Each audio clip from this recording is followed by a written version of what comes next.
বৃহস্পতিবার রাতে আল্লাহ তাআলার এই একটি নাম 11 বার পাঠ করে আল্লাহ তাআলার কাছে যা চাইবেন আল্লাহ তাআলা আপনাকে তাই দান করবেন।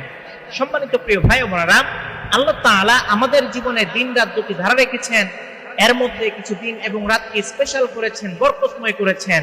আপনি যদি এই বরকতময় দিন এবং রাতগুলোতে আমল করতে পারেন, ইনশাআল্লাহ দুনিয়া এবং আখিরাতের সফলতা অর্জন করতে পারবেন।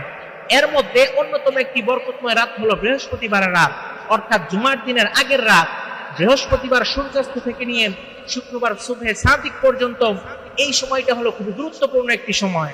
হাদিসের মধ্যে এসেছে, আল্লাহর হাবিব সাল্লাল্লাহু আলাইহি ওয়াসাল্লাম বলেন, এমন 5টি রাত রয়েছে যে 5 রাতের দোয়া আল্লাহ তাআলা ফিরিয়ে দেন না। 1 নাম্বার বৃহস্পতিবারের রাত, 2 নাম্বার রজব মাসের প্রথম রাত, 3 নাম্বার শবে বরাতের রাত, 4 নাম্বার ঈদুল ফিতরের রাত, 5 নাম্বার ঈদুল আজহার রাত।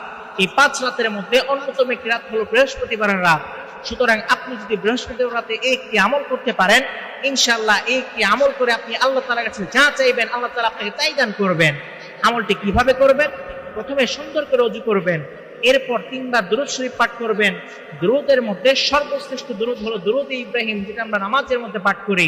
এই দুরূদটি 3 বার পাঠ করবেন। এরপর আল্লাহ তাআলার এই পবিত্র নামটি 11 বার পাঠ করবেন। সেই নামটি হলো ইয়া আরহামার রাহিমিন, ইয়া আরহামার রাহিমিন। এরপর আবার 3 বার দুরূদ শরীফ পাঠ করে আল্লাহ তাআলার কাছে মন খুলে দোয়া করবেন। ইনশাআল্লাহ আল্লাহ তাআলা আপনার সকল দোয়া কবুল করে নেবেন। আপনি